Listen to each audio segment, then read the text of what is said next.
வணக்கம். செல்வகுமாரின் வங்கக்கடலில் நீடித்துக் கொண்டிருக்கக்கூடிய ஆழ்ந்த காற்றழுத்த தாழ்வு மண்டலம் அர்னாப் என்கின்ற புயலாக உருவெடுக்க வாய்ப்பு இருக்கிறது என்பதை அறிவிக்கும் ஆய்வறிக்கை.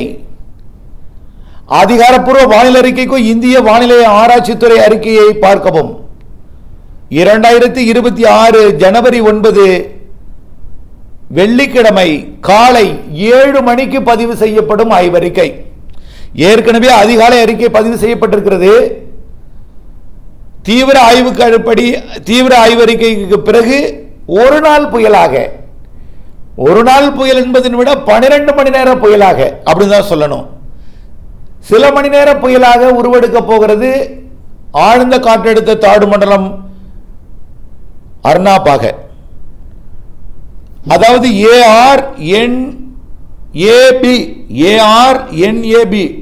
இது புயலோட பேரு. ஆனால் உச்சரிப்பு ORNAB அர்னாப். இந்த பெயர் யார் வச்சிருக்காங்கன்னா பங்களாதேஷ் கொடுத்திருக்காங்க. காலம் 3ல முதல் பேரா பங்களாதேஷ் கொடுத்த பேரு. பங்களாதேஷ் மொழியில பங்களாதேஷ் மட்டும் இல்ல, அசாமி மொழி மேற்கு வங்கத்தில் இங்கெல்லாம் பேசக்கூடிய ஒரு மொழியாக இருக்கக்கூடிய அந்த மொழியில் பங்காளி மற்றும் அசாமி இதில் இந்த சொல் வார்த்தை பயன்படுத்தப்படுகிறது. அர்னாப்னா கடல் பெருங்கடல் என்று பொருள். கடல் பெருங்கடல் என்று பொருள். இது பங்களாதேஷ் கொடுத்த பெயர் அர்னாப். இந்த பெயர் வைக்கப்படலாம், புயலாக உருவாகலாம், வாய்ப்பாக இதை அறிவிக்கிறேன். புரியுதுங்களா? ஏன்னா இது தீவிரமடைய போகிறது இன்னும் கொஞ்சம் அப்படின்னு சொல்றதுக்காக. சரி, தீவிரமடைஞ்சா எங்க வரும், எப்ப கிடக்கும், மழை எப்படி இருக்கும், அதுல எந்த மாற்றமும் இல்லை.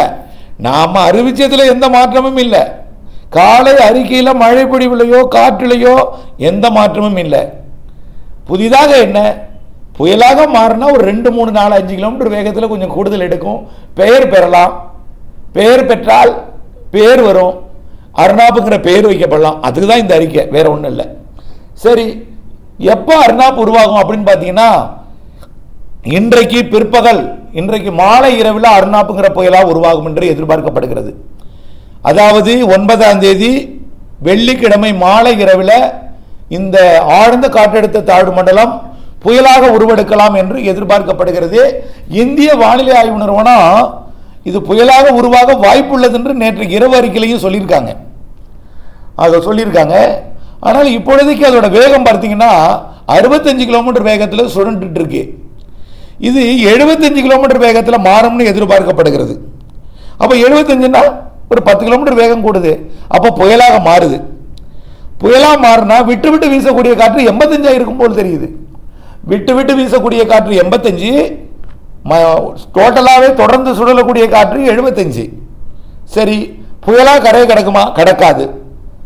அது திரிகோணமலை நெருங்கும் பொழுது மிரட்டும். அர்னாப்புங்கிற பெயரோட மிரட்டும். திரிகோணமலையிலையும் கிடக்காது, திரிகோணமலையை மிரட்டும். இன்று மாலையிலிருந்து இன்று இரவு நாளை அதிகாலை வரையும் திரிகோணமலையை மிரட்டும்.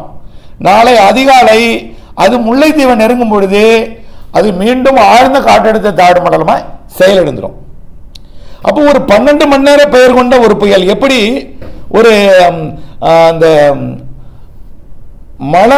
அதாவது மலேசியாவிற்கும் சுமத்ராவுக்கும் இடைப்பட்ட பகுதியில் உருவான புயல் போல ஒரு 12 மணி நேர புயல். அது சென்யார்னு உருவாச்சு, ஒரு 12 மணி நேரம் தான். ஒரு பெயரை அப்படியே பெற்று போயிட்டு அப்படியே. அதே போல இதுவும் இடைக்கால ஒரு புயலா 12 மணி நேரம் ஒரு புயலை பெயரை பெற்று அப்படியே செயலிழந்துடும். எங்க உருவாகும் பார்த்தீங்கன்னா அது திரிகோணமலைக்கு கிழக்கே உருவாகி திரிகோணமலையை நெருங்கும் போது அர்னாப்பாங்கிற பெயரோடு இருக்கும். திரிகோணமலையை மிரட்டும். திரிகோணமலையை கடக்காம திரிகோணமலையை ஒட்டியே வடக்கு நோக்கி நகரும் பொழுது அது ஆழ்ந்த காற்றழுத்த தாழ்வு மண்டலமாக நகரும்.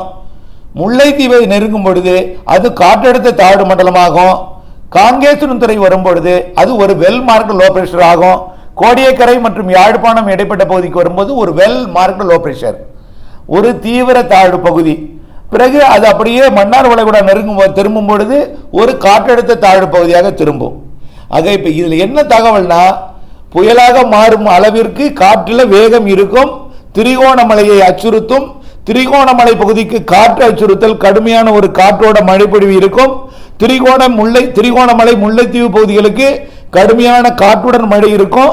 ஆனால் அந்த பகுதிக்கு மட்டும்தான் இந்த அச்சுறுத்தலை தவிர இது கரையை திரிகோணமலை அருகே கடக்காது. திரிகோணமலையை ஒட்டியே முல்லைத்தீவை ஒட்டியே செயலிழந்து கொண்டே நகர்ந்து அர்னாப்ங்கிற பெயரை விட்டு ஒரு ஆழ்ந்த மண்டலமாகவும் பிறகு மண்டலமாகவும் பிறகு ஒரு தீவிர தாழ்வாகவும் பிறகு தாழ்வாகவும் அப்படியே இலங்கையை ஒரு வளம் வந்து மன்னார் வளைகுடாவுக்கு வந்தடையும் என்று எதிர்பார்க்கப்படுகிறது. இதுல மழை என்னன்னு சொன்னா ஏற்கனவே அறிவித்ததை மீண்டும் அறிவிக்கிறேன்.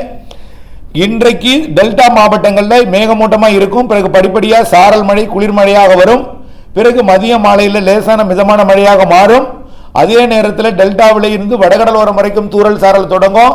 இரவில் இருந்து அது மிதமான மழை கனமழையாக மாறும். நாளை அதிகாலை கனமழையாக டெல்டாவில் மாறும். அப்பொழுது முல்லைத்தீவில் இருக்கும். நாளை மதியம் கோடியக்கரை யாழ்ப்பாணம் அருகே இடைப்பட்ட பகுதிக்கு வரும்பொழுது டெல்டாவில் மிக கனமழை பொழிவை கொடுக்கும். அப்பொழுது சென்னை, திருவள்ளூர், செங்கல்பட்டு, விழுப்புரம், புதுச்சேரி, கடலூர் எல்லாம் நல்ல மழை பொழிவை கொடுக்கும். டெல்டாவிற்கும் கொடுக்கும். பிறகு வட உள் மாவட்ட பகுதிகளுக்கும் கொடுக்கும். பிறகு இது மன்னார் வளைகுடா பகுதியை நோக்கி நகரும் பொழுது அனைத்து மாவட்டங்களுக்கும் கொடுக்க தொடங்கும். 10ஆம் தேதி உள்ளே தொடங்கும். 11, 12, 13ஆம் தேதி வரைக்கும் எல்லா மாவட்டங்களுக்கும் மழை இருக்கும். அப்போ இன்றைக்கு டெல்டாவில் தொடங்கும் மழை 13ஆம் தேதி வரைக்கும். நாளை வடகடலோரம் தொடங்கும் மழை 13ஆம் தேதி வரைக்கும், 12ஆம் தேதி வரைக்கும் வடகடலோரம். தென் மாவட்டங்களில் 10ஆம் தேதி, 11ஆம் தேதி, 12ஆம் தேதி, 13ஆம் தேதி. மேற்கு தொடர்ச்சி மலை மாவட்டங்களில் 10ஆம் தேதி, 11ஆம் தேதி, 12ஆம் தேதி. அனைத்து மாவட்டங்களுக்கு மழைனா அது 10 பிற்பகலில் இருந்து 11, 12, 13ஆம் தேதி. தென் மாவட்டங்களுக்கு 14ஆம் தேதி கூட ஆங்காங்கே தூறல் இருக்கலாம். அப்போ மழை தொடங்குவது உறுதி. நிகழ்வு யாழ்ப்பாணம் காங்கேசன்துறை நெருக்கமாக வந்து செயலிழந்து மன்னார் வளைகுடா போவது உறுதி.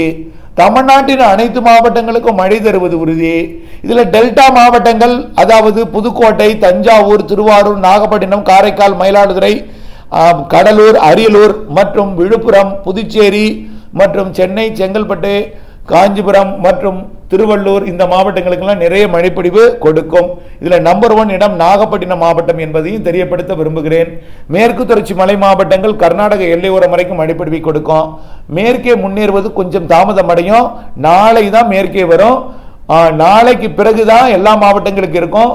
10 பிற்பகலில் இருந்து எதிர்பார்க்க மேற்கு மாவட்டங்கள். 11, 12, 13 அனைத்து மாவட்டங்களையும் மழை எதிர்பார்க்கலாம். 13ஆம் தேதி வரைக்கும் அனைத்து மாவட்டங்களுக்கும் மழை இருக்கு. 14ஆம் தேதி தென்கோடி மேற்கு தொடர்ச்சி மலைப்பகுதிகளுக்கு மட்டும். 15ஆம் தேதி பொங்கல் அன்றைக்கு இடைவெளி. பொங்கல் மழை இல்லாமல் கொண்டாடலாம். பொங்கலுக்கு முன் மழை இருக்கு. அறுவடை விவசாயிகள் முதிர்ந்திருந்தால் இன்றைக்கு அறுவடை செய்திடுங்கள். நாளை வயலில் நீர் தேங்கும் அளவிற்கு மழை இருக்கு. மழையை எதிர்நோக்கி இருக்கக்கூடிய விவசாயிகள் அதிக மழை பெய்யுதுன்னு திறந்து விடக்கூடாது. பெய்ய திறந்து விடணும். இறுதி மழையை சேமிக்கணும். அனைத்து மாவட்டங்களுக்கு மழை இருக்கு. தொடர்ந்து வானிலை அப்டேட்ஸோட இணைந்திருக்க அன்போடு கேட்டுக்கொள்கிறேன். அர்னாப் என்பது இடைக்கால 12 மணி நேர புயலாக இருக்கும்.